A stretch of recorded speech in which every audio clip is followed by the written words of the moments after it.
Donc, bonjour à tous. Bienvenue dans un nouvel épisode à cœur vert avec Alex. Aujourd'hui, on reçoit à nouveau le docteur neuropsychologue et psychologue Mathieu Blanchet. Bonjour. Bonjour. On va parler du deuil, qui est un sujet, je veux pas dire tabou, mais qui n'est pas un beau sujet, entre guillemets. Tu sais, c'est quand même quelque chose de triste, on va se dire. Oui. Mais ça peut devenir beau. C'est ça qui va être intéressant. Bon. On pourra y revenir. Okay, mais je suis content d'entendre ça. Fait que c'est un peu décortiquer qu'est-ce qu'est le deuil. Autant si on perd un proche, un animal ou même une maison, un bien aussi. Des fois, on sait malheureusement, des fois, il y a des choses qui arrivent qui sont inattendues. Fait que c'est un peu vers là que j'aimerais aller. Mais Mathieu, pour ceux qui t'ont pas vu la dernière fois, qui n'ont pas écouté notre balado, est-ce que tu peux un peu nous parler de toi avant tout? Dans le fond, moi, je suis psychologue clinicien et neuropsychologue. Ouais. J'enseigne aussi, là, je te dirais, la majeure partie de mon temps est dédiée à l'enseignement au cégep. Donc, au Collège de Maisonneuve, je suis un peu plus spécialisé en psychiatrie légale. Donc là, il y a 2 cours qui s'offrent en technique policière. Donc, c'est moi qui offre ces 2 cours-là et d'autres cours ailleurs aussi. Mais pour l'instant, je me concentre plus à ce niveau-là. Ouais. Puis là, aussi, dans notre premier épisode. Pour ceux qui ne l'ont pas écouté, je vous conseille vraiment d'y aller parce qu'on parlait de l'enfant intérieur qui était super intéressant. Et aussi, Mathieu a travaillé à l'Institut national Philippe Pinel. Je dis bien, c'est le bon nom. C'est ça, de psychiatrie légale Philippe Pinel. Ouais. Et c'était extraordinaire. Il a même fallu que moi-même, je suis comme, OK, Alex, on est ici pour parler de l'enfant intérieur pour revenir à notre sujet. Mais c'était super intéressant. Alors, pour tous ceux qui sont intéressés vers ce sujet-là, je vous conseille d'aller voir aussi notre premier balado. C'était super intéressant. Donc, Mathieu. Oui. À quel moment on peut parler d'un deuil? En fait, le deuil, ça se rapporte à une perte. Okay. En psychologie, on parle souvent d'objets. Là. Je sais qu'en psychologie populaire, un objet, c'est immatériel. Ouais. Mais nous, on va parler des relations d'objets, puis ça peut être envers un autre humain. Donc là, je vais souvent utiliser peut-être ce terme-là, là, une perte d'un objet. Ouais. Mais je réfère vraiment à une personne, un animal ou quoi que ce soit aussi. Là. Donc, c'est ça. Le deuil, ça se réfère à la perte ou à l'absence d'une personne, d'un animal, de cet objet-là. Puis c'est là où on peut commencer à parler de deuil. C'est quand la personne va vivre ce manque-là, là, cette tristesse ou cette perte qu'elle vit par rapport à elle-même, mais face à quelque chose d'autre. Est-ce que dans le cerveau, admettons qu'on perd soit un animal, soit un proche ou une maison, est-ce que dans notre cerveau, c'est le même effet de deuil, entre guillemets, ou c'est vraiment 3 sphères? Non, c'est vraiment la même chose. Donc, c'est vraiment les mêmes circuits neuronaux. On a notre système limbique, là, qui est le système qui régit toutes nos émotions. Il y a une influence de plein d'autres cortex et tout, mais globalement, c'est vraiment sur le côté, là, c'est en forme de C. Donc, c'est pour ça que j'essaie de le mimer avec mes mains. Mais c'est ça. Donc, c'est une interconnexion de plusieurs structures dans le cerveau, entre autres les amygdales, là, mais aussi les hippocampes pour tout ce qui est la mémoire, donc le souvenir d'une personne. Et c'est ça qui est allumé quand on va parler du deuil. Donc, c'est ça qui va gérer notre tristesse, notre déception, notre colère vis-à-vis la perte, le deuil comme tel. Puis, il va avoir toute la notion de mémoire, donc le souvenir qu'on a de ces gens-là aussi. Donc, c'est les mêmes structures qu'on utilise. Après, c'est l'intensité, c'est le degré. Tu sais, si on a plus de mauvaise mémoire d'une personne ou de meilleure mémoire, si c'était des choses plus nostalgiques ou plus actuelle, présente, tout ça. Là, ça va être le degré d'intensité qu'on va voir. Puis c'est corrélé aussi au degré d'intensité de notre deuil. Là. Donc, on peut faire des plus petits deuils puis des plus gros deuils. Là, je trouve ça super intéressant parce que tu as parlé de mémoire et de souvenir. Oui. Est-ce que le deuil est très relié à ce qui est mémoire et souvenir dans notre cerveau? Bien, oui, parce que quand on va vivre le deuil, quand on vit l'absence de la personne, bien, on la vit par rapport à notre schème, nos attentes. Donc oui, tout est un peu relié à ça. Si je perds ma conjointe, je le souhaite pas, je touche du bois, mais si je perds ma conjointe, bien, le lendemain matin, quand je me lève tout seul dans mon lit, bien, c'est relié à ma mémoire. Normalement, j'entends sa voix. Normalement, c'est elle qui va se lever, etc. Donc oui, souvent, même les crises de deuil, les gens où là, ils vont vivre beaucoup plus de détresse, c'est en lien avec un événement lié à la mémoire. Ils vont se dire, ben ça, c'est son anniversaire aujourd'hui. Wow. Donc, normalement, il y aurait eu 30 ans, il y aurait eu 40 ans, j'aurais fait un gros party où on aurait organisé quoi que ce soit. Donc, c'est vraiment lié à ces moments charnières-là qui sont liés à nos souvenirs, à nos mémoires qu'on a avec la personne. Là. Wow! OK, ça, c'est super intéressant. Puis je me demandais pourquoi est-ce que certaines personnes vivent le deuil, mettons, la journée même, puis d'autres, des fois, c'est 1 an plus tard ou 3 ans plus tard. Mais C'est une bonne question. Souvent, le deuil, on parle souvent des 5 phases. Si on Google quelles sont les étapes ou les phases du deuil, on va en avoir entre 5 et 9. Donc, la première théorie, c'est 5. Je vous dirais il n'y a pas de consensus et est un peu critiqué par les professionnels. On tourne plus autour de 7-9. Vous comprenez que les 5 initiales sont dans les 7, dans les 9 aussi. Là. Puis c'est ce processus-là qui peut prendre du temps. Mais les gens commencent leur deuil dès la première journée. Comprenez? C'est pour ça qu'il y a des gens peut-être qui vont vivre une phase plus active ou une phase plus émotionnelle plus tard. Mais le deuil a quand même commencé une des phases, je veux dire, au jour 1. Ouais. Donc, si je les reprends, là, je vais faire les 5 phases. Ouais. La phase 1, c'est vraiment être dans le déni. La phase 2, on va tomber en colère. En phase 3, on tombe plus dans le marchandage ou la négociation. Phase 4, dépression. Et finalement, on tombe dans l'acceptation. Donc, ces phases-là sont quand même tous là. Il y a peut-être juste marchandage, négociation là, qui est un peu contesté. Mais dans les 7, les 9, ce qui est intéressant puis ce qui me manquait aussi, c'est la première étape, l'étape de choc, donc de recevoir l'annonce. Oui. Avant d'être dans le déni, il faut au moins recevoir. Donc, il y a un choc émotionnel relié à ça. Donc, on rajoute celle-là.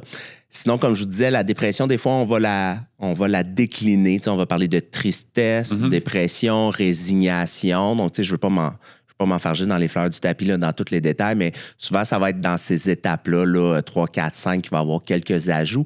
Par contre, on parle quand même d'un continuum de la même émotion. C'est juste qu'on va la décliner. Puis, ce qui est primordial, puis ce qui est super important, puis c'est les gens qui vivent des deuils qui nous l'ont appris, entre autres, là, parce que notre théorie sur 5 phases, 5 étapes date d'il y a quand même 1950. Là. OK, ils m'ont dit c'est pas d'hier. Non, c'est ça. Et on rajoute la dernière, après l'acceptation du deuil, après l'acceptation qu'il manque quelqu'un ou qu'il manque quelque chose à notre vie, bien, c'est pas fini. Après, il y a la dernière étape qui est de la reconstruction. Donc, si je perds un être cher, bien, je dois continuer à vivre. J'ai accepté son décès, j'ai accepté sa mort, tout ça. J'ai fait de mon deuil, je suis bien avec, mais après, je dois reconstruire ma vie en l'absence de cette personne-là, avec les relations que j'avais aussi. Tu sais, si je perds mon parent, bien, j'ai encore l'autre parent. Donc, il y a toute cette adaptation-là qu'on vient rajouter dans les dernières phases.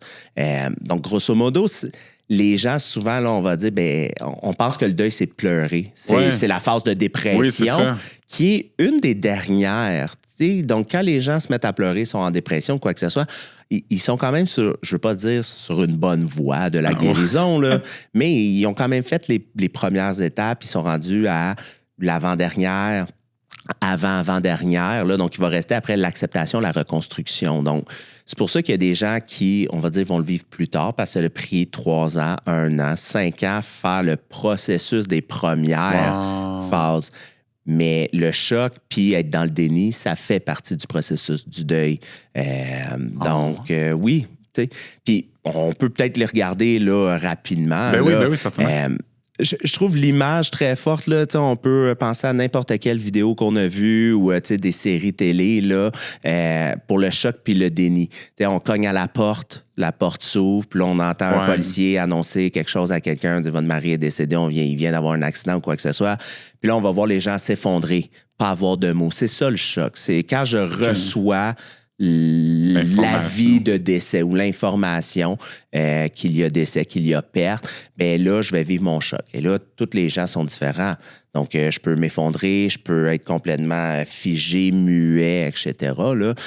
Mais c'est ça le choc émotionnel. C'est la première réaction quand je reçois l'information. Wow, OK. Suivi après du déni. Le déni, là, c'est pas le déni nécessairement de la personne vit encore. Il y a des dénis extrêmes où les gens sont convaincus que la personne vit encore ou tant si longtemps qu'on n'a pas trouvé le... on le voit souvent quand on n'a pas trouvé le corps. On va dire, il y a eu un naufrage, on n'a retrouvé aucun corps, mais on pense que la personne est décédée. Bien, les gens autour de son entourage, à cette personne décédée-là, peuvent être dans le déni de dire, tant si longtemps que j'ai pas vu de corps, il est du genre à survivre. Il doit être pris à quelque part. On va le retrouver dans 6 mois, 7 mois. Puis là, ils ont l'espoir que ça l'arrive. Parce que ça, j'aimerais ça qu'on parle de ça un peu plus tard aujourd'hui, de justement, il y en a qui ont besoin de voir le corps ou c'est quoi l'effet dans le cerveau quand on voit le corps ou quand on le voit pas. Fait que j'aimerais ça qu'on vienne plus tard. Parfait. Puis, ben, c'est ça. Sinon, le déni, ben, ça peut être des petites parties. Puis on le voit, là, les gens vont s'effondrer puis ils vont dire non, non, non, c'est pas vrai, vous vous êtes trompé, c'est impossible. Non, pas lui, il doit pouvoir le réanimer. Donc, on va nier peut-être l'état. On le sait qu'il est en accident, on le sait que... Mais est-ce qu'on va réussir à le sauver? Est-ce que c'est bien la bonne personne? Est-ce que, bon, pourquoi nous? Tu sais, toutes les questions de pourquoi nous, pourquoi lui?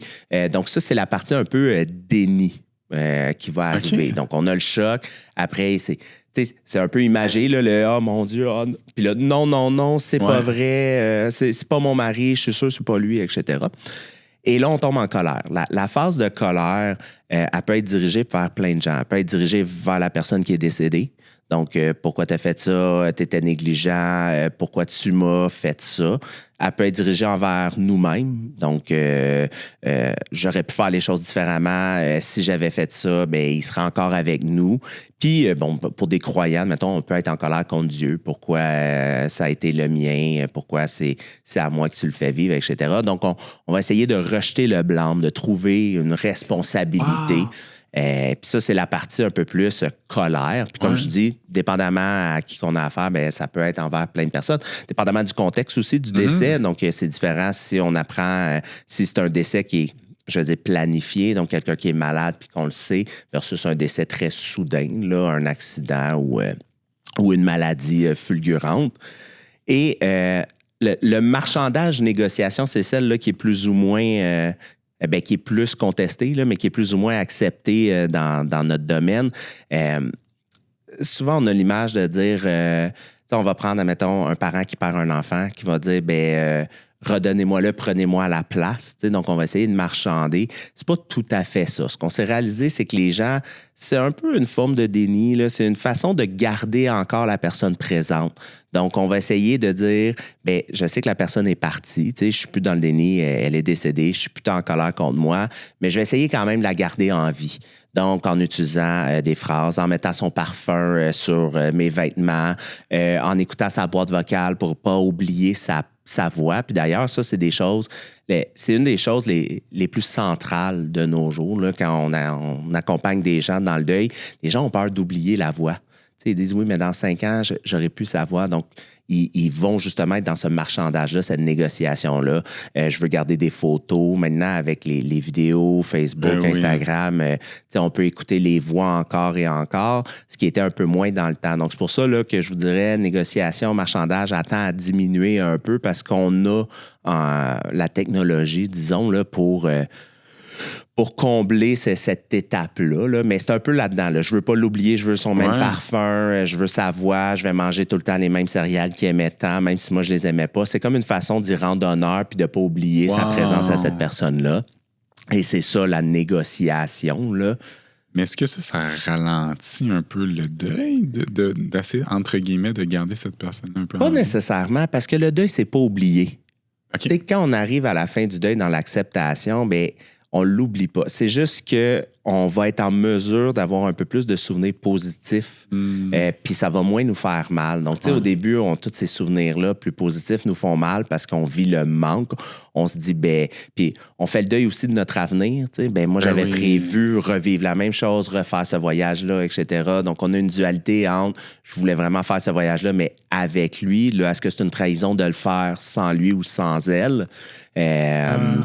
Donc, ça fait partie du processus. Ça ne le retarde pas comme tel, mais ça fait partie des gros enjeux est-ce que je le trahis? Est-ce que je suis loyal envers cette personne-là? Si je fais ce qu'on a dit qu'on allait faire ou si je ne le fais pas? J'ai toujours voulu aller Disney ou quoi que ce soit. Mon conjoint, ma conjointe décède. C'était son voyage de rêve. Est-ce que j'y vais quand même ou j'y vais pas? Il y en a qui vont y aller pour y rendre honneur. Il y en a d'autres qui vont dire, non, ça l'y appartenait, je veux pas, et donc il ira jamais. Donc, c'est libre à chacun de faire comment il veut dans son deuil. Puis c'est de la manière à eux de l'intégrer et de le mentaliser. Est-ce que, non, j'y réserve cette petite partie-là? Est-ce qu'au contraire, je le vis au maximum en pensant qu'il est là, en essayant de se faire vivre pour... en penser, lui envoyer ce bonheur-là. Là. Donc, c'est une étape cruciale, mais ça ne le ralentit pas comme tel. Et par la suite, comme je disais, là, on tombe dans la dépression. Donc, la partie un peu plus triste où là, les gens vont pleurer. Souvent, la dépression, tu sais, il n'y a pas de temporalité au deuil, là, mais souvent, on va dire la première année est quand même difficile. Fait qu'il y a des gens qui vont faire le deuil assez rapidement, peut-être 3 semaines, 1 mois, 2 mois, etc. Mais souvent, la première année, il va y avoir des moments charnières. Ça va être le premier Noël sans la personne. C'est ça, j'allais dire.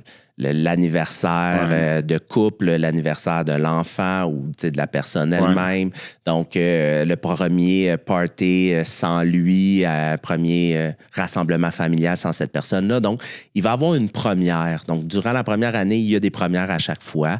Puis c'est ce rappel-là qui est difficile, donc que les gens vont trouver difficile. C'est fou ça, parce que justement, juste un peu avant la pandémie, j'ai perdu ma grand-mère. Ouais. C'était exactement ça. La première année, c'est ce qu'on trouvait. C'était vraiment. C'était, quand je peux dire, elle tenait beaucoup la famille, soudée. C'était ça la première année qui était vraiment difficile. Le premier Noël sans elle, puis en plus, on se rassemblait chez Noël, le premier réveillon, le premier bonne année. Toutes les premières scènes, c'était comme tabarouette, c'est donc bien rough cette année, mais c'est exactement ce qu'il est en train de me dire. Oui. C'est que la première année, vu que c'est toute une première, t'es comme, coudonc, ça va-tu me lâcher maintenant? Il y a des rappels constants. Oui, c'est ça, exact. Oui, tout à fait. Puis, tu sais, des fois, c'est inattendu. On le sait pas, on le voit pas venir. Nos ordinateurs sont bons pour ça. Oui, nos ordi.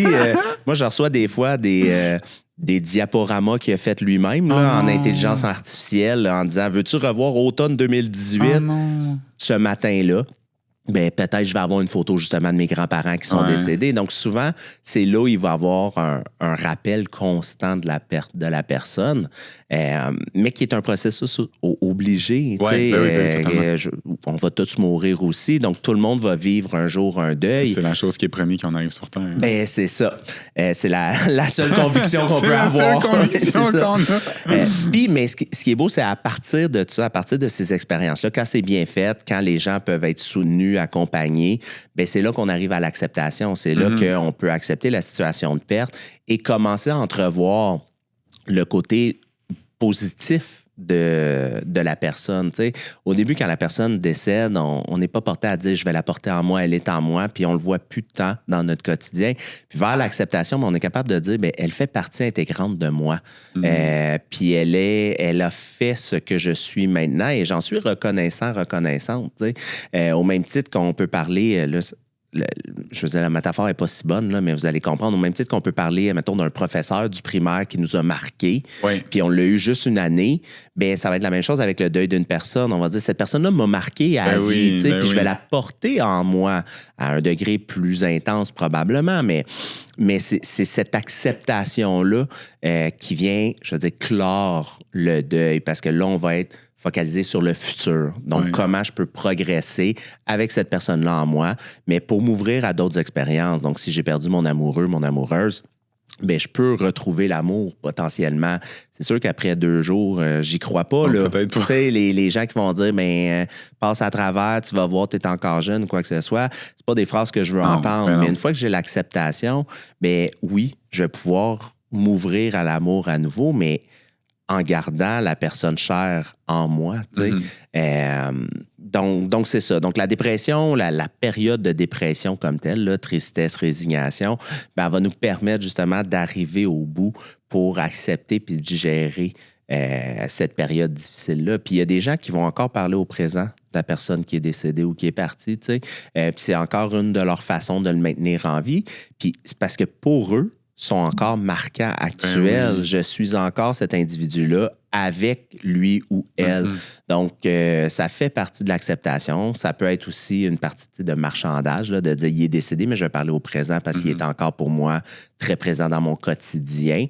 Donc, c'est ça. Puis quand on parle de phases, au départ, on pensait vraiment que c'était des phases, étapes comme une échelle, là, des marches. Là, on fait 1, on fait 2, on fait 3, puis tu ne redescends pas. Ce qu'on réalise, c'est qu'on peut toutes les faire un après l'autre. Il y en a. Globalement, là, en règle générale, on va les suivre une après l'autre, mais rien n'empêche qu'on soit en acceptation, puis que justement, comme dans mon exemple, je parle encore au présent, puis j'ai un petit peu de marchandage ou de négociation. Rien n'empêche que, même si ça fait 1 an, on vit pas toutes nos premières la première année. T'sais. Non. Fait que je me mets à la place, admettons, d'une jeune fille qui perd son père. La première année, elle va vivre ses deuils, elle va vivre les événements, mais quand elle va graduer, là, elle va se dire, ben, j'aurais aimé ça que mes 2 parents soient présents. Là, je caricature, là, puis c'est très genré, mais admettons, au mariage, ça fait un mariage religieux, elle va vouloir que le père emmène la mariée jusqu'en avant. Ben là, cette mariée-là n'a plus de père. Mais son père, il est décédé il y a 12 ans, 15 ans, 20 ans peut-être. Là. Mais c'est 20 ans plus tard que j'ai le deuil de faire, moi, mon mariage, c'est pas mon père qui va me mener. Comprenez? Wow. Fait que c'est pour ça que c'est plus quelque chose qui est fixé dans le temps, qui est rigide. Mais si globalement, on a fait tout le processus puis on est rendu dans l'acceptation, quand on va arriver à ce noyau dur-là, à ce moment critique-là, de dire, ben là, c'est mon mariage puis mon père n'est pas là, bien, comme j'ai déjà accepté la situation, je peux pleurer, je peux être triste, mais je vais quand même passer à travers. Donc, oui, il y a des gens qui ont l'air de prendre du temps à faire un deuil, mais si c'est ponctuel, c'est pas ça qui est un deuil complexe. Mais il y a un diagnostic qui s'appelle un deuil persistant et complexe. Ça, c'est quand, dans le quotidien, il y a un impact majeur qui perdure dans le temps. C'est normal, 12 ans plus tard, si elle se marie et son père n'est pas là, ça va faire de la peine, mais ça, j'imagine, c'est quelque chose qui est très, très normal, très Tout à fait. similaire. Oui, c'est dans l'acceptation, elle va passer à travers. Ouais. Puis est-ce qu'il y a des choses qui sont, entre guillemets, moins normales, qui sont plus nichées? Bien, c'est sûr que dépendamment du deuil qu'on fait, hein, c'est complètement différent si on parle d'un deuil périnatal. Admettons qu'on perd un enfant mort, un bébé mort. Si on perd un enfant qui avait déjà quelques années de vie, c'est différent si on est des personnes âgées, que ça fait, je veux dire, 62 ans qui vivent ensemble. Il y a certaines particularités. Là, je ne m'attends pas à ce que le deuil se fasse aussi rapidement chez une personne âgée, que ça fait 62 ans, puis qui devient veuf ou veuve. L'entièreté de sa vie ou quasi l'entièreté de sa vie a passé auprès de cette personne-là. Le deuil risque d'être plus difficile et plus long. Donc, dépendamment du contexte, il y a des choses qu'on va considérer comme plus normales dans la temporalité ou dans l'intensité des émotions, ou dans comment c'est durable, que, je veux dire, un deuil plus typique, où là, on va se dire, ben, c'est peut-être un peu intense, c'est peut-être dans le temps, la durée, où là, on devrait voir une activation, où on devrait passer. J'aime pas l'expression passer à travers, là, mais on comprend qu'on devrait arriver vers l'acceptation plus rapidement. Là, j'ai une question. Oui. Parce que là, je m'excuse d'être coupé, mais c'est parce que je ne veux pas perdre ma question. Parce que tu as dit justement des personnes âgées qui, ça fait, mettons, 62 ans qui sont ensemble. Je trouve que j'ai souvent entendu ça, que, admettons, le monsieur mourrait et la femme mourrait pas longtemps après, ou l'inverse. Ouais. Est-ce qu'il y a vraiment comme un lien? Oui. Que, tu sais, justement, d'avoir passé 62 ans de ta vie avec une personne, du jour au lendemain, elle disparaît, fait que t'es comme un peu où sont mes repères. Fait que c'est-tu quelque chose de normal, entre guillemets, que des fois, pas longtemps après, l'autre? C'est normal, puis à la limite, puis là, c'est très personnel à moi, mais je trouve ça beau. Okay. Donc, c'est ce qu'on appelle, c'est un vrai concept, là, c'est le widowhood effect en anglais. Donc, quand quelqu'un devient veuf ou veuve, on va avoir cet effet-là où plus ça fait longtemps qu'il est avec la personne, il y a le plus de chances qu'elle décède dans les mois, voire l'année suivante. Wow. Donc, il y a différentes études, là. Il y en a qui vont dire qu'ils ont jusqu'à 90 de chances de décéder dans l'année, mais c'est des gens qui avaient des conditions médicales préalables, quoi que ce soit. Mais l'étude la plus basse, je pense, c'est 30 Donc, on est entre 30 et 90 de chances que la personne décède. Puis, j'ai dit 62 ans, puis c'était inconscient, mais c'est parce que moi, mes grands-parents, c'est ça qui est arrivé. Mes grands-parents se sont mariés à 20 ans. Ma grand-mère est décédée en avril. Et un peu comme toi, c'était elle qui faisait les rassemblements à Noël et tout ça. Puis mon grand-père avait dit, ben, je veux la rendre fière. Je veux lui montrer qu'elle va nous léguer ça, la richesse de la famille, tout ça. Donc, pour le Noël suivant, il voulait rassembler encore. Puis je me souviens que le 24 au soir, parce que c'était le 24 au soir, il m'a dit, hey, Mathieu, je suis tellement content d'avoir réussi. Vous êtes tous présents, même si grand-maman n'est pas là. Puis il m'a dit, j'ai tellement hâte d'aller dire cette année, d'aller la rejoindre puis dire cette année. Puis j'ai stické sur cette année. J'ai dit, qu'est-ce que tu veux dire cette année? Parce que là, il reste 7 jours à l'année telle.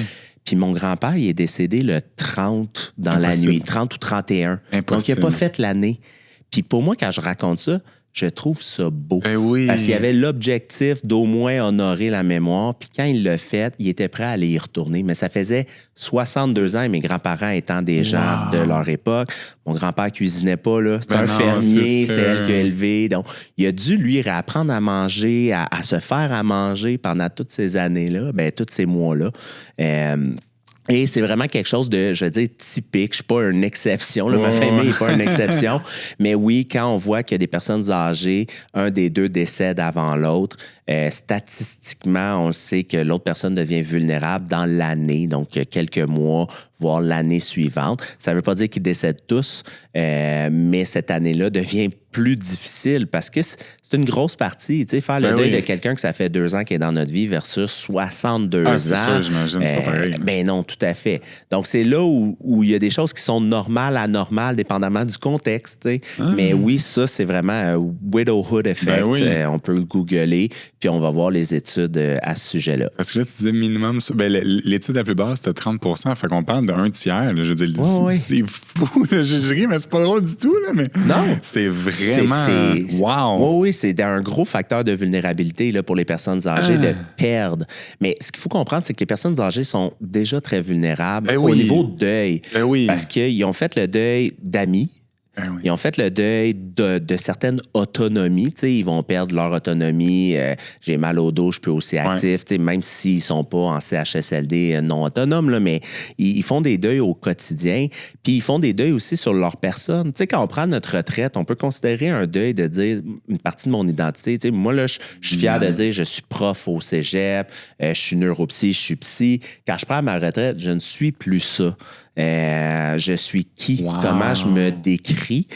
Donc, ils ont ce deuil-là identitaire de dire j'étais un prof, j'étais un neuro, un psy, mais je ne le suis plus.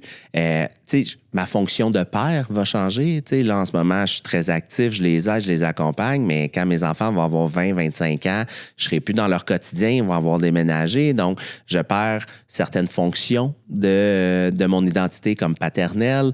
Je perds ma fonction de job, d'enseignant, de neuropsy, etc. Je perds aussi certaines autonomies. Je commence à perdre des amis parce qu'ils sont tous vieillissants. Et là, ultime, je vis la perte de, admettons, ma conjointe que ça fait X années. Donc, c'est des gens qui, les deuils se font à répétition. Et on observe aussi quand on s'intéresse à la prévention du suicide, on pense beaucoup que les 14-34 ans, c'est les gens qu'il faut surveiller, qui ont un taux de suicide. Les 65 ans et plus, 60-65 ans et plus, ils ont une croissance. C'est juste pas une bonne statistique, là, on s'en vante pas, là, mais ils ont une croissance fulgurante au niveau de la dépression à cause de ça, parce qu'ils doivent cheminer dans le deuil très régulièrement et très fréquemment. Là. Est-ce que c'est les mêmes étapes de deuil que, mettons, je trouve l'exemple que tu as donné était excellent, quand tu disais j'étais un professeur, j'étais un neuropsy, est-ce que c'est les mêmes 5 étapes que la perte d'un objet, entre guillemets, quand on utilise? Si on parle de deuil, oui. Okay. Donc, oui, je pourrais avoir le déni de dire non, mais je suis encore. Puis on le voit, hein, même mon ordre, admettons, l'ordre des psychologues, je peux rester membre de l'ordre retraité. Oh, vrai? Donc, il y a une façon de dire non, mais je suis encore psychologue. Je pratique pas, mais tu sais, où mes capacités sont pas parties. Là. J'ai peut-être plus le titre parce que je paye plus mon ordre pour avoir mon titre, mais je veux dire, mes qualités, mes capacités, mes compétences sont encore là. Donc, oui, on peut commencer à faire un peu de déni de la réalité. On peut, là, après, être en colère contre moi, contre le système, contre Dieu ou quoi que ce soit, de dire, pourquoi j'ai pris ma retraite? J'aurais pas dû la prendre. Tu sais, on le voit, je vais y retourner. Donc, oui, on va vivre les mêmes étapes si vraiment on est dans ce processus de deuil-là. Mais ça ne veut pas dire que quand je prends ma retraite, nécessairement, je suis en deuil. Il y a des gens qui sont très heureux de prendre leur retraite. Donc, le deuil, c'est vraiment la perte. Je vis la perte. Donc, si moi, je ne vois pas ma retraite comme une perte, je ne suis pas en processus de deuil. Mais si je suis en processus de deuil, ça va être les mêmes étapes, théoriquement. Ouais. Bâtard! D'où l'important de préparer ces pertes-là. Oui, mais c'est ça, exact. Oui, parce que si on fait une pré-retraite, si on prépare... Puis d'ailleurs, c'est ce on suggère fortement chez les personnes âgées. Là, je dis âgées, mais 60 ans, c'est pas âgé, on va se le dire. Mais je pense que tu peux avoir la FADOC à 50 maintenant, là, la carte de ta FADOC. Là, mais tout ça pour dire que on va leur recommander de ne pas prendre leur retraite en même temps. Parce que c'est dur de tomber de je suis occupé 40 heures semaine à plus rien. Puis les deux, on est à la maison. On n'a plus notre réseau social d'amis, collègues, parce qu'ils continuent à travailler. Fait que souvent, on va leur dire, prenez une pré-retraite, donc juste 3 jours off. Ça va vous permettre de là trouver des passions, vous inscrire dans des comités, dans des jeux, si vous voulez développer des habiletés, puis de bâtir un autre réseau social, mais en parallèle l'un de l'autre pour que vous puissiez garder cette autonomie-là là, aussi. Wow. Ouais, puis de ne pas les prendre en même temps pour que quand un tombe à la retraite 100%, ben, ne devient pas dépendant de l'autre, de qu'est-ce que tu veux faire, où qu'on va, etc. Donc, de les décaler. Puis ça l'aide à pas voir ça comme une perte. Donc, pas être dans le processus de deuil. On accompagne ces gens-là. Puis souvent, ça se fait sous le filtre des finances. Tu sais, comment bien préparer financièrement une retraite parce que tu peux en avoir pour 30 ans. Puis là, tranquillement, pas vite, c'est ça qu'on va leur dire. Mais tu sais, ton quotidien, ça va être quoi? Et tu pourrais faire une petite activité, du bénévolat. Puis le but, c'est de garder actifs les gens. Oui, totalement. Mais oui. Il faut juste pas voir ça comme une perte. Mais mon Dieu, j'en viens pas. J'avais jamais pensé que la retraite était un deuil aussi ou quand même... En fait, je trouve, ça, je suis d'accord. Tu sais, l'idée de que tu as moins, je ne vais pas dire d'habilité, mais que tu es moins capable de fonctionner que comme quand tu avais 30 ans. Ouais. Ça, je peux comprendre que c'est perçu comme un deuil, mais c'est vraiment intéressant. Est-ce qu'il y a comme des trucs, des choses qu'on peut dire pour aider ces gens-là qui vivent ça au quotidien, mettons, qui nous écoutent, que justement, ils viennent de prendre leur retraite et qui sont un peu perdus? Bien, souvent, ça va être dans le sentiment d'être utile. Okay. Ça fait partie des crises existentielles aussi. Là. Au début de notre vingtaine, trentaine, qu'est-ce que je veux devenir, qu'est-ce que je vais léguer. Puis quand on arrive à notre retraite, c'est est-ce que j'ai légué ce que je voulais? Qu'est-ce que je peux léguer de plus? Comment je peux être encore utile? Fait que c'est là qu'on... Tu sais, il y a des pays, là, on regarde souvent d'autres pays, là, comment prendre des personnes très âgées, plus solitaires, seules, qui n'ont pas de réseau. Bien, c'est de les réactiver, entre autres, justement, avec des plus jeunes, faire ressortir leur côté. Fait que là, ils jumellent, admettons, garderie et CHSLD. Donc là, les personnes plus âgées qui sont encore autonomes, qui ont encore de l'énergie, bien, peuvent prendre soin des enfants, tout ça supervisé par des vraies éducatrices. Là, mais c'est de redonner une fonction, de redonner une utilité. Donc, c'est là de demander à papa, maman, peux-tu venir faire des petites jobines à la maison? Peux-tu venir m'aider? Peux-tu t'impliquer dans telle affaire? Les pousser, eux, à s'impliquer. Tu as toujours voulu peinturer, tu as toujours voulu peindre. Pas peinturer, peindre. Donc, inscris-toi à des cours de peinture, prends le temps donc d'aider les gens à se mobiliser puis à de développer d'autres habiletés. C'est ça qui va les aider, là. Là, tu viens de dire quelque chose de super intéressant pour moi. Tu disais l'homme et la femme. Est-ce que l'homme et la femme vivent ça pareil? Parce que je trouve que l'homme, je regarde, je suis un homme, je vais parler au nom des hommes, mais je trouve on trouve très important d'être utile. Tu sais, c'est très important pour nous de se sentir utile envers soit notre conjointe ou même nos proches, nos parents, nos amis. Est-ce que l'homme et la femme vivent le deuil différemment lors d'une retraite ou c'est pareil? Lors d'une retraite, je ne le sais pas. Faudrait que j'aille voir les études, mais je peux parler globalement. On pensait qu'il y avait des deuils différents, que les deuils se faisaient différemment. Puis non. C'est les mêmes étapes. L'homme et la femme font les deuils de la même manière, mais comme dans tout, on ne l'exprime pas de la même manière. Une femme qui va vivre de la frustration ne l'exprime pas nécessairement de la même manière que l'homme. Même chose, la dépression, la tristesse. On a nos façons différentes. Sauf, encore une fois, dans des contextes particuliers, quand on parle d'un deuil périnatal où c'est la femme qui l'a porté, là, c'est différent d'avoir porté, d'avoir... accoucher d'un enfant mort, donc ça devient différent pour elle. Il y a des interventions plus particulières aussi qui peuvent être faites parce que c'est elle qui va porter un deuxième si jamais on en veut un deuxième ou quoi que ce soit.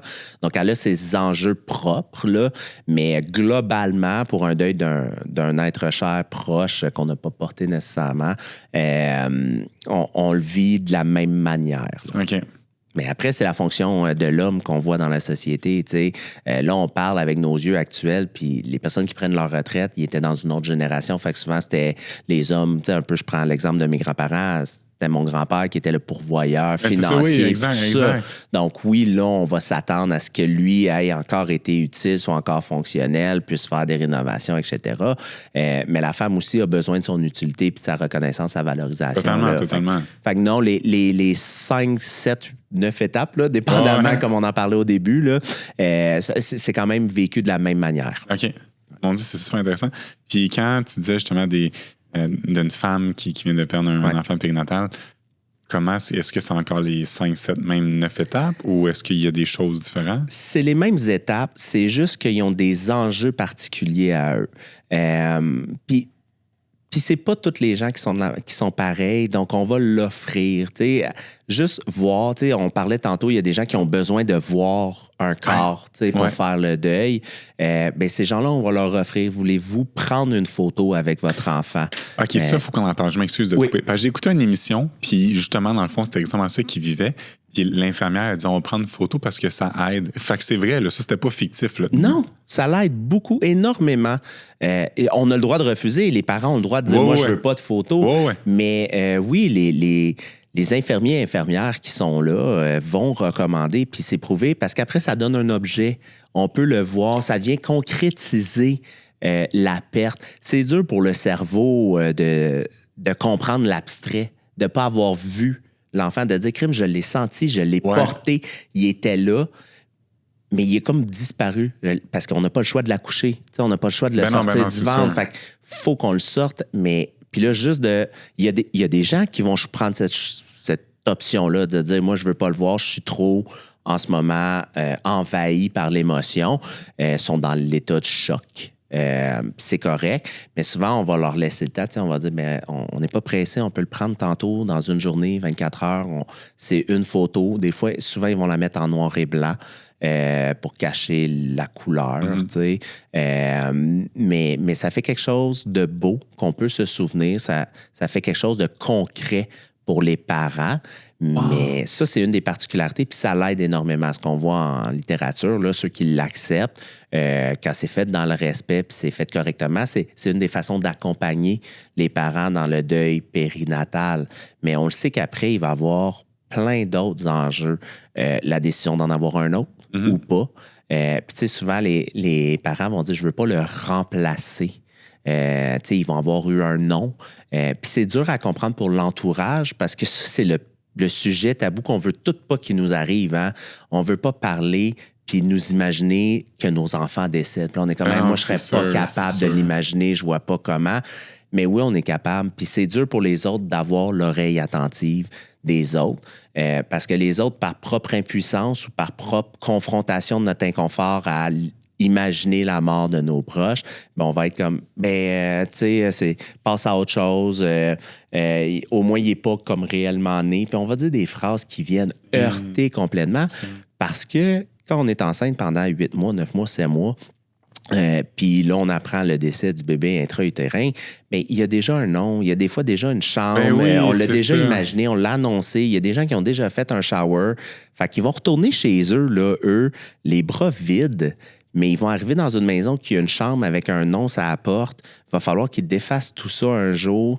Donc, il y a une charge émotionnelle qu'on doit préparer d'avance. Puis, tu sais, d'ailleurs, pour ceux à qui ça arrive, CHU de Sainte-Justine a fait des capsules, 4 capsules, entre autres, qui s'appellent justement les bras vides, qui accompagnent des parents qui ont cette annonce-là, puis qui regardent les proches, comment ils peuvent les aider. Donc, c'est 4 épisodes d'1 heure, mais c'est un bijou d'aide et de réconfort. Puis sinon, il y a des organismes communautaires, les Perséides, entre autres, mais qui est comme plus pour Québec, qui viennent en aide à ces gens-là.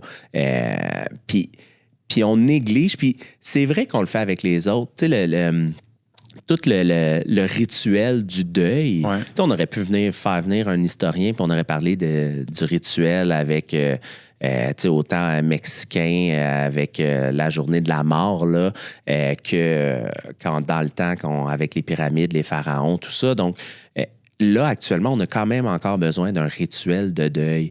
Puis c'est ça l'enterrement, c'est ça les funérailles. Mais quand le bébé n'est pas né, on doit amener ce rituel-là aussi. Oh, oui. Et un de ces rituels, c'est de prendre la photo. Et là, il y en a qui vont faire envoler des ballons. Il y en a qui vont vouloir enterrer le bébé quand même ou qui vont l'incinérer ou quoi que ce soit, qui vont le mettre dans une urne.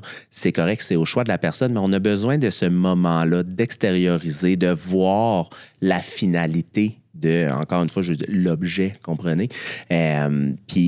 Puis oui, là, prendre une photo fait partie de ce rituel-là, puis ça l'aide grandement les parents en deuil. C'est tellement intéressant parce que, vois-tu, quand tu dis justement, il doit y avoir un rituel, je reprends encore mon exemple à moi, mais quand ma grand-mère est décédée, c'est moi qui ai mis son urne dans le sol. Ouais. Puis on dirait que ça m'a comme vraiment aidé de comme l'accepter. Je suis comme, OK, là maintenant, elle est bien, tu sais, elle repose en paix. Mm-hmm. Fait que je trouve que ce rituel, justement, que tu penses, c'est super intéressant. Puis je trouve que c'est vrai que ça amène une certaine, comment je pourrais dire, une certaine paix avec la situation. Ouais.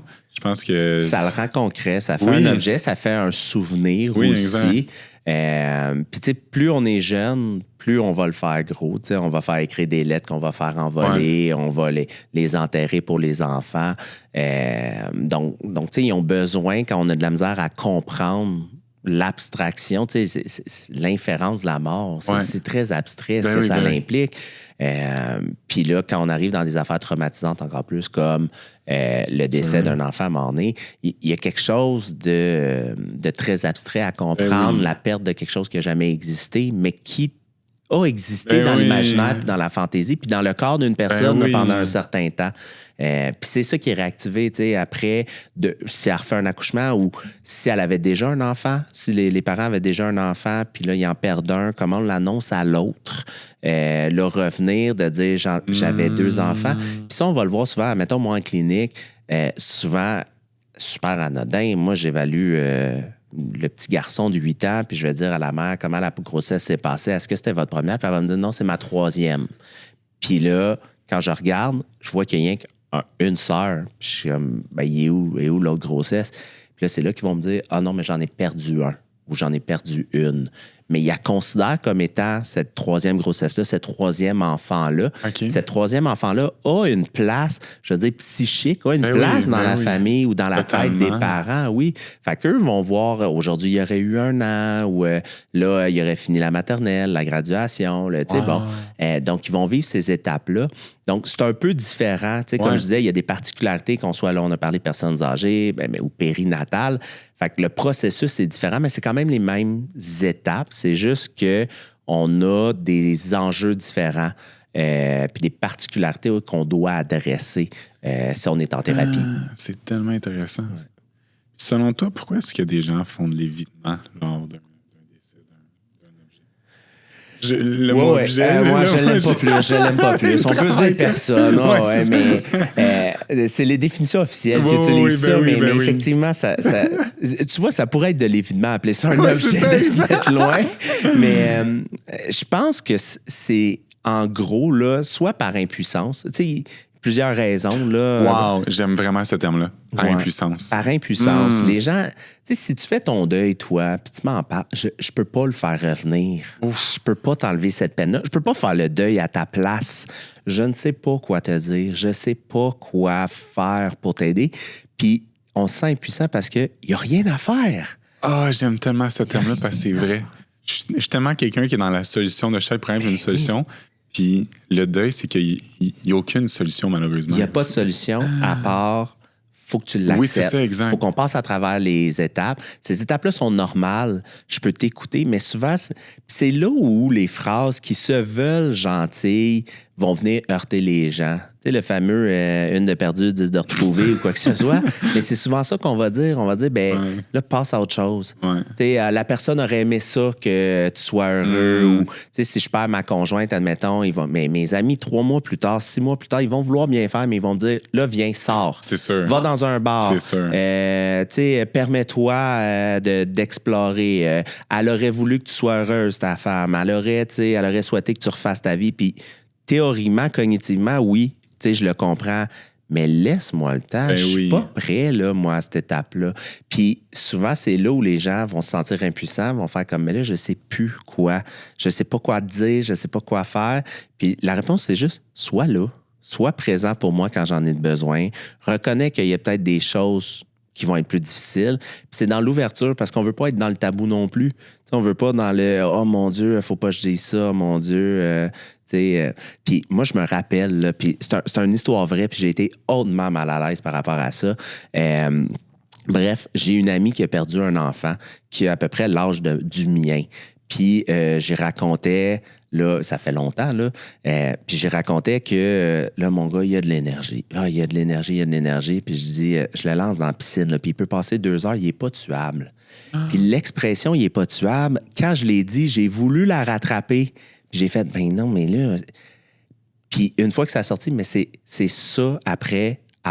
c'est dire, hey, je m'excuse, ça t'a-tu dérangé, ça t'a-tu rappelé? Non, passe à autre chose. Puis c'est là où on ne peut pas prévoir le deuil des gens puis des événements parce qu'il va y avoir une expression qui va faire écho à quelque chose. Il va y avoir un mot, ça c'était l'expression favorite de telle personne.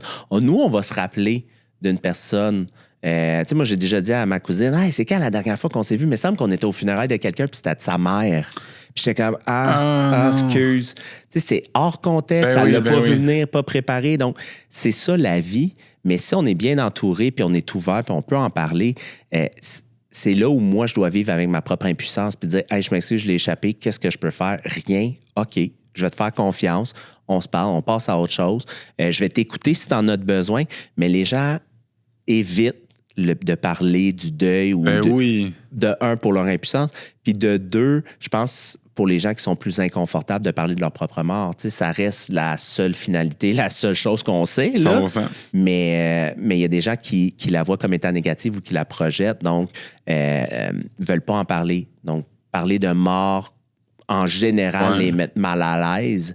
Fait que souvent, c'est les 2 raisons pourquoi les gens vont essayer d'éviter d'en parler. On veut pas le malaise de moi, mon grand-père, il est mort. Puis tu fais OK, mais mes condoléances, mes sympathies, à partir de quand j'arrête de le dire? C'est comme le fameux bonne année. Là. On est rendu le 9 janvier, je dis ça encore bonne année ou pas. Là. Mais c'est ça, là, si tu me dis il est mort il y a 2 ans, il est mort il y a 2 mois, là, OK, mes condoléances, pas.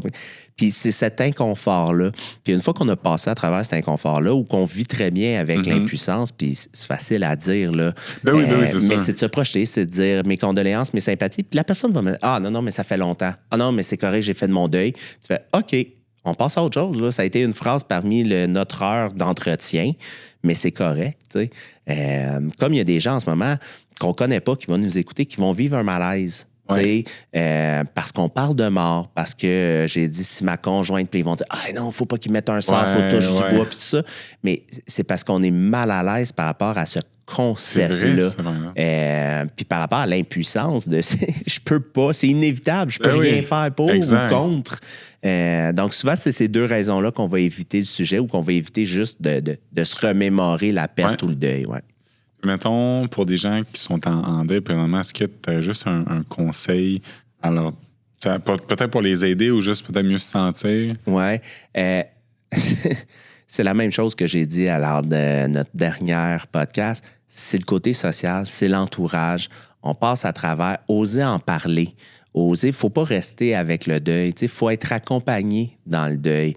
Fait faut pas non plus penser qu'on va accaparer les gens ou les déranger. Si ça fait 3 fois que tu me parles, si tu as besoin de parler d'un moment parce que tu trouves ça difficile, le retour à la maison, ou normalement, quand tu reviens à la maison puis tu ouvres la porte, tu avais ton chien qui t'accueillait, puis là, ton chien t'accueille plus si on parle d'un deuil, mettons, d'un animal. J'ai besoin d'en parler, mais on parle de cet événement-là, même si ça fait 3 fois, 4 fois, 5 fois, l'impuissance va venir de l'autre, de dire, ben là, je sais pas quoi te dire, ça fait 4 fois qu'on en parle, etc. Mais trouvez-vous quelqu'un qui va être à l'aise d'en discuter ou à l'aise d'être à côté sans rien dire puis de respecter votre rythme là-dedans. Mais vous devez avoir l'opportunité puis la chance d'avoir quelqu'un sur qui compter dans ces moments-là. Fait que les gens qui sont en deuil, n'hésitez pas à en parler. Puis n'hésitez pas à parler aussi de votre inconfort d'en parler. Tu sais, c'est niaiseux, là, mais souvent, c'est de dire « Hey, je sais pas si je vais te gosser. Je sais pas si je veux en parler à soir, mais Alex, mais j'avais juste le goût de savoir... Tu sais, c'est correct. Puis toi, tu pourras me le dire, oui, c'est bon, reviens à la maison, viens pas, ou tu sais. Puis c'est d'essayer d'oser en parler, même de notre propre inconfort, de dire, Je sais que ça fait 4 fois que je t'en parle. Tu dois être tanné. Puis de recevoir l'accueil de l'autre. Mais il faut se trouver la personne qui va être capable de nous accueillir. Puis nous aider, nous progresser là-dedans. Puis s'il n'y a personne, pour de vrai, consulter. Ayez pas peur d'aller consulter. Je veux pas dire que c'est plus facile qu'on le pense, passer à travers un deuil, mais quand on est bien accompagné, quand on est capable de s'ouvrir, c'est vraiment plus facile passer à travers un deuil. Ce qui est difficile dans le deuil, c'est d'être isolé, d'être tout seul, d'être encore pris dans la colère. Tu sais, si on est encore dans l'étape de la colère, puis on est fâché contre nous, on dirige la colère vers nous, mais là, on va juste se taper sur nous-mêmes, puis c'est là que c'est nocif. Tu sais. Donc, d'en parler, de s'ouvrir, que ce soit un professionnel ou un proche, mais c'est de nous aider à passer à travers ces étapes-là, puis il faut les faire. Puis pour les faire, bien, il faut être à l'extérieur, il faut l'extérioriser, il faut en parler, il faut quelque chose de concret. Tu sais, si j'apprivoise, puis là, je me dis, hey, ça va être mes premières vacances sans, bien, même si c'est dans 2-3 mois, je peux le dire. Tu sais, je peux faire, hey, c'est rough, là, il faut que je prenne mes décisions, mais on dirait que je les prends pas à cause de ça. Puis deuil veut pas nécessairement dire vulnérable et pleurer, puis c'est ça que les gens ont peur. On a peur de parler à quelqu'un puis qu'il fasse, tu sais, on a parlé de nos grands-parents, on n'a pas pleuré, non. On s'est souvenu d'événements positifs, on s'est souvenu d'événements peut-être plus tragiques, plus traumatiques, mais on est capable d'en parler, on est capable, puis on ne retombera pas. Puis si jamais on pleure, mais c'est correct, ça sera un moment parmi tant d'autres, mais il nous faut se permettre ça avec notre entourage. Là. C'est fou parce que même, justement, comme tu disais, dans l'autre podcast, on dit la même chose, mais notre entourage est tellement important. C'est primordial. C'est un des éléments essentiels de la plupart des troubles de santé mentale. Quand on a un bon entourage, puis tu sais, qu'on parle des TOC, qu'on parle de l'anxiété, de la dépression, des états de stress post-traumatique, du deuil, l'entourage est la clé d'une santé mentale propre. T'sais, on parle souvent que corps sain, esprit sain dans un corps sain, fait qu'une bonne alimentation, une bonne hygiène de vie, bien manger, bien dormir. Oui, mais il y a toujours l'élément 4 qui manque, qui est social. Puis même pour les gens qui sont peu sociables, ils ont... C'est la qualité. Ce que je veux dire, c'est que c'est la qualité, non la quantité. Ouais. Donc, même si on est un peu moins sociable, mais il y a quelqu'un avec qui on peut partager une intimité, un lien. Sinon, consultez, appelez des lignes, trouvez-vous des groupes d'entraide ou quoi que ce soit, mais il y a toujours quelqu'un qui est là pour nous quand on a une saine santé mentale. T'sais, on est capable, même si je ne l'ai pas vu depuis longtemps, je suis capable de dire hey, si j'ai un problème, je vais appeler telle personne, je vais appeler telle personne. Fait que c'est crucial, puis on le voit dans tout, puis on travaille ça en thérapie dans à peu près tous les troubles, là, essayer de restaurer des relations ou de créer une nouvelle relation qui pourrait être un filet de sécurité pour la personne. Là. Fait qu'encore plus dans le deuil, quand on perd, si on perd ce filet de sécurité-là, puis c'est la personne... C'est le proche ou la personne qu'on avait le plus confiance qui vient de décéder, mais c'est encore plus vrai de mobiliser un réseau social pour dire, bien, il y a des gens qui peuvent prendre sa place. On le remplacera pas, là, tu vas toujours t'en souvenir, mais on va t'accompagner dans cette perte-là, là, dans ce deuil-là. Là, j'aimerais ça qu'on parle un peu de ce qu'on a juste accroché au début.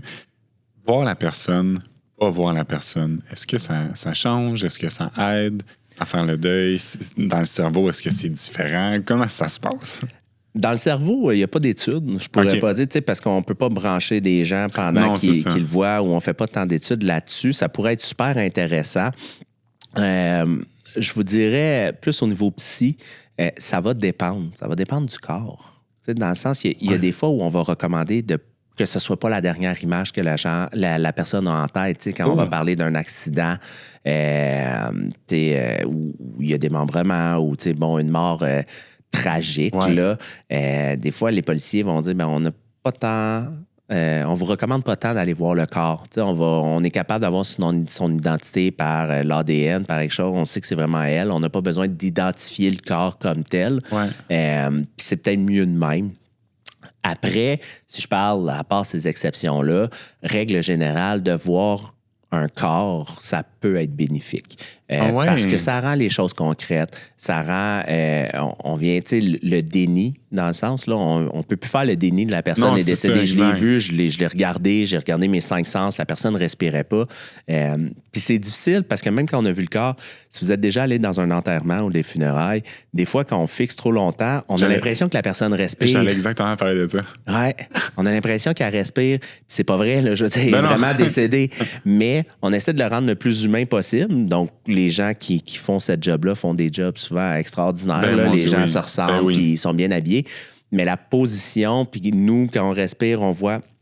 Mais si on n'a pas fait le deuil aussi, ça devient difficile parce que là, on fait « Hey, elle respire, es-tu vraiment morte? Oui, j'ai vu le corps, je l'ai touché, ou j'ai vu les certificats médicaux. Mais quand on n'a rien, quand il y a une absence de corps, c'est difficile de rendre ça concret, le décès de quelqu'un. C'est pour ça aussi qu'on essaie toujours de retrouver un corps. Tu sais, quand il y a des noyés, puis on fait des recherches, puis là, ça fait 4 jours qu'on n'a pas retrouvé le corps. On sait que la personne est décédée, les journaux ont déjà sorti son nom, tu sais, puis tout ça, mais on va attendre que le corps échoue à quelque part pour le retrouver, parce que ça met une finalité officielle. Tu sais, on fait, c'est à partir de maintenant. Là j'ai la preuve, j'ai la réalité, je l'ai vu. Donc, j'atteste, oui, c'est ça, j'atteste vraiment du décès de la personne. Fait que, comme je dis, quand le corps est présentable, ça vaut le coup. On va privilégier, on va offrir les gens de dire un dernier adieu. Dans les hôpitaux, on va dire, si vous voulez, avant qu'on prenne le corps, qu'on nettoie le corps, si vous voulez aller dire un dernier bye-bye, vous pouvez. Donc, les gens vont aller voir un corps inerte, touché, donc réaliser qu'il est plus froid, réaliser qu'il ne réagit pas, qu'il est inerte. Puis ça l'aide, ça devient plus concret pour la personne que juste dire, ben, t'es allé aux toilettes, puis là, tu reviens, puis il ne rentre plus dans la pièce. C'est ça. Ben, tu sais, grand-papa, il n'est plus là, il est décédé, mais il ne rentre plus. Puis là, tu es comme, Il y a comme un manque à aller chercher, une incompréhension pour le cerveau, puis on n'aime pas ça, l'incompréhension. Fait que oui, habituellement, voir le corps, ça peut être bénéfique chez certaines personnes.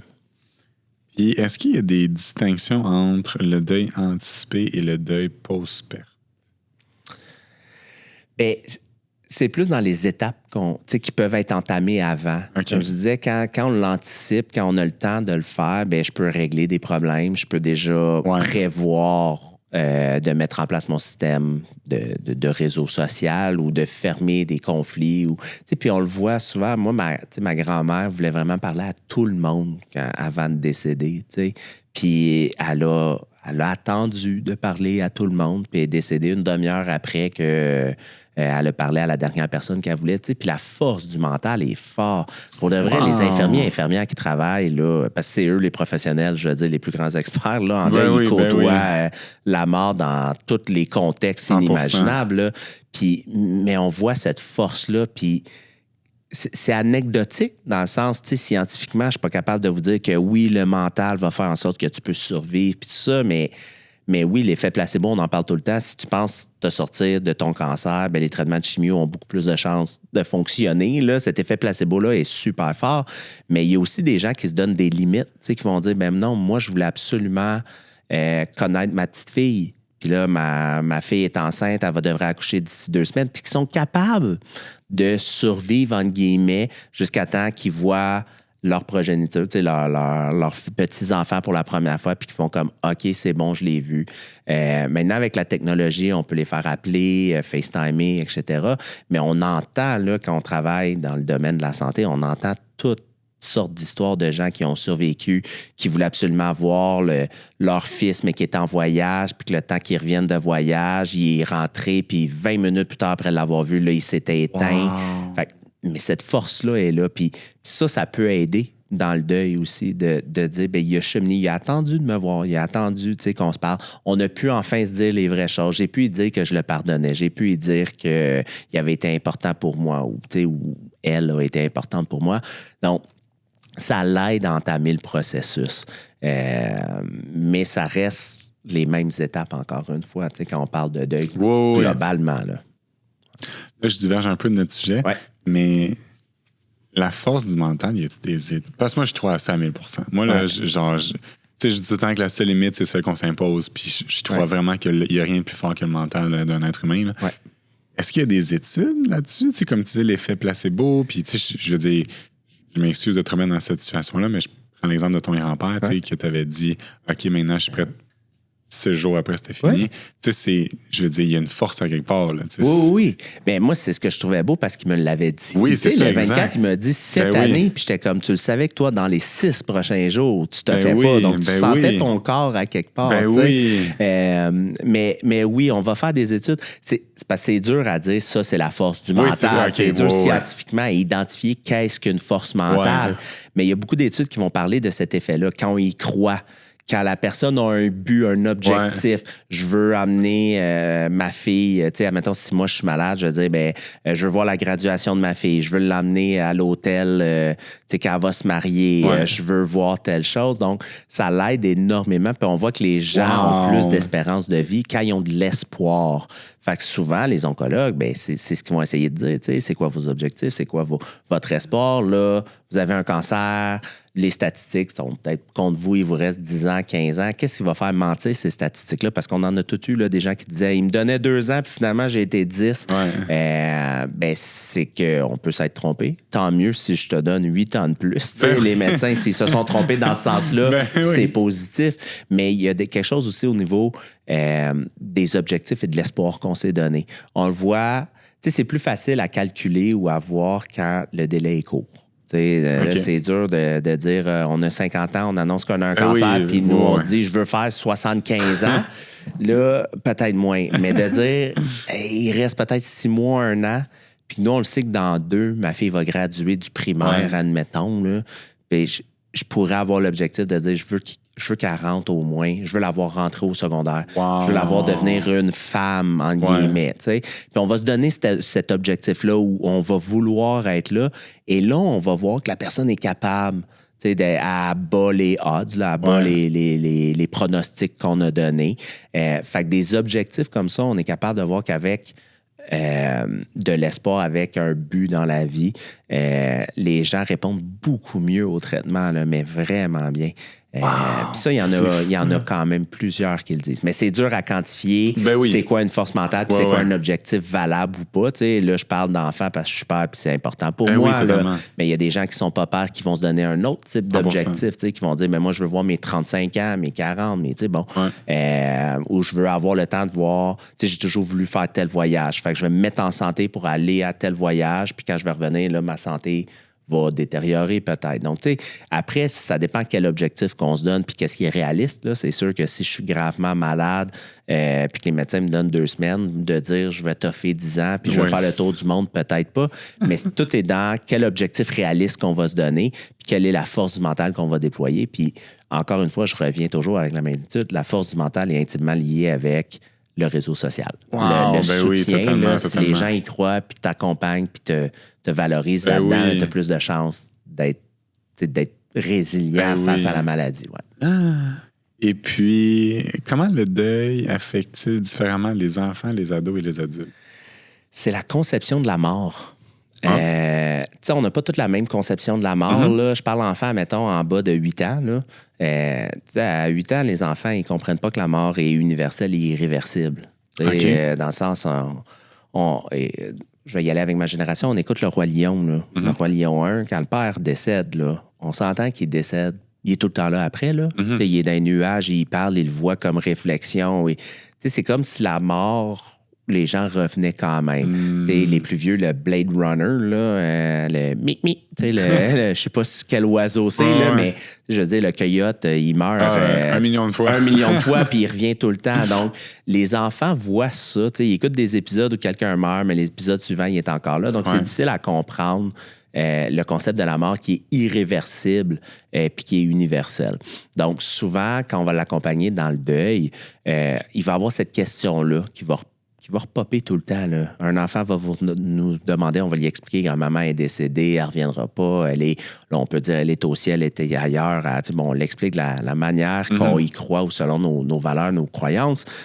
Mais ça se peut que dans 1 mois ou 2, elle va dire pourquoi on ne va plus chez grand-maman? On va faire voyons, je te l'ai dit, elle est morte. Puis là, non, elle n'a pas compris qu'elle morte, pour elle, c'est un voyage, puis elle va revenir. Donc, il faut réexpliquer, non, elle ne reviendra jamais.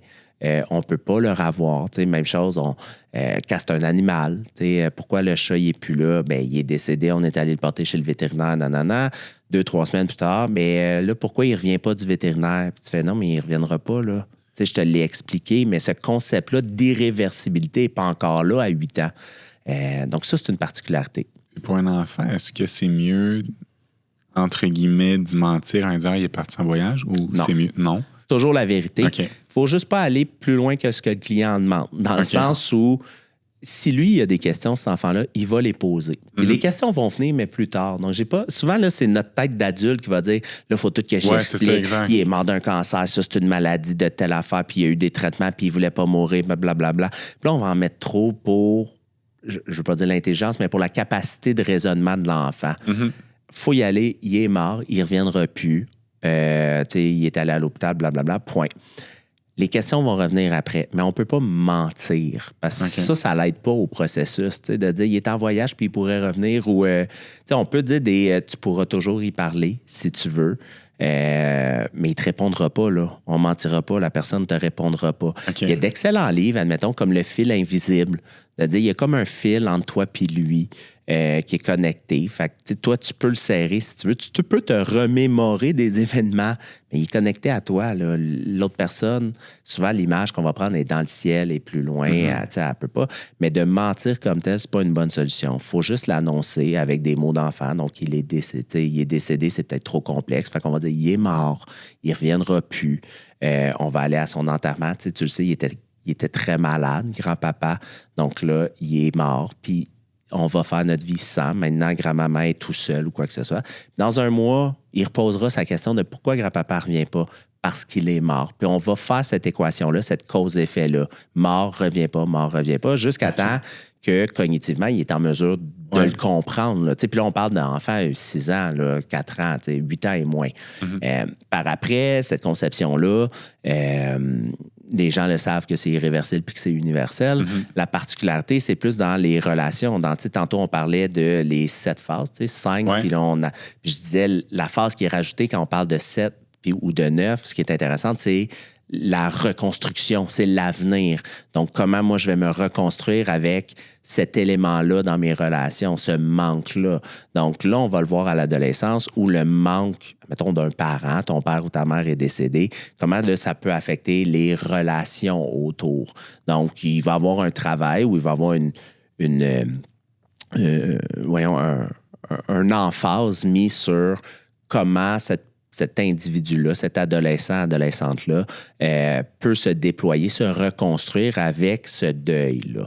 Donc, ces particularités sont à ce niveau-là parce que l'adolescence, c'est hyper important social et au plan identitaire. Donc, l'acceptation et la reconstruction identitaire va être primordiale à ce niveau-là versus si on est un adulte puis qu'on a déjà passé ces stades-là. Donc, les particularités, c'est vraiment enfant, la conception de la mort, ado, l'importance que ça prend dans les relations, dans la construction de l'identité de la personne. Puis adulte, c'est toujours la proximité qu'elle a avec la personne décédée. Là. Encore une fois, c'est encore différent. Là, les particularités, si ça fait 62 ans qu'on est avec la personne versus si on était enceinte puis c'est un bébé mort. Là. Donc, mais ça va être justement la relation qu'on entretient, l'enjeu qu'on va parler. Si c'était un conjoint, un ami, un proche, etc. Là. Avant qu'on se laisse, Mathieu, j'aimerais ça que tu redonnes le conseil que tu as donné tantôt. J'aimerais ça qu'on finisse sur une belle note.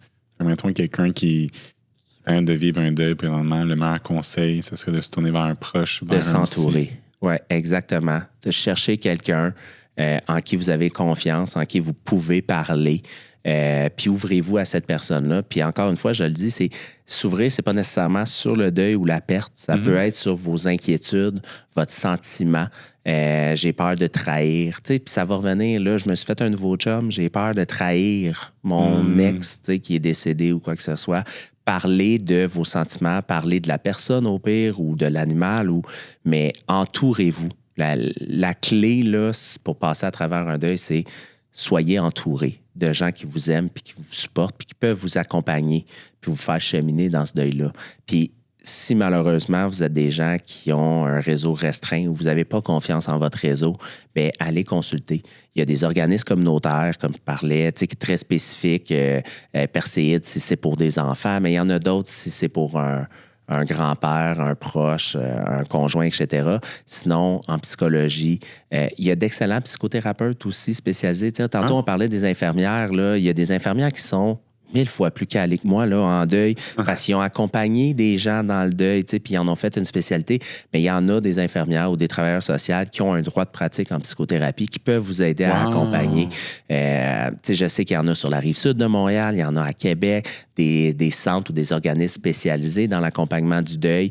Si c'est un deuil par suicide, c'est pas la même chose qu'un autre type de deuil. Donc, il y a ces organismes-là, ils existent, sont à un clic, un téléphone, de pouvoir vous aider. Puis comme tout organisme communautaire, on n'abandonne pas les gens. Donc, si on ne peut pas vous prendre à court terme, on a des listes de référence. Ils ont des professionnels qui peuvent aider. Ils vont trouver une solution, tu sais. Mais allez consulter vos amis, vos proches et sinon des professionnels habilités. Encore une fois, Mathieu, toujours aussi pertinent et intéressant. Un gros merci. Merci à toi.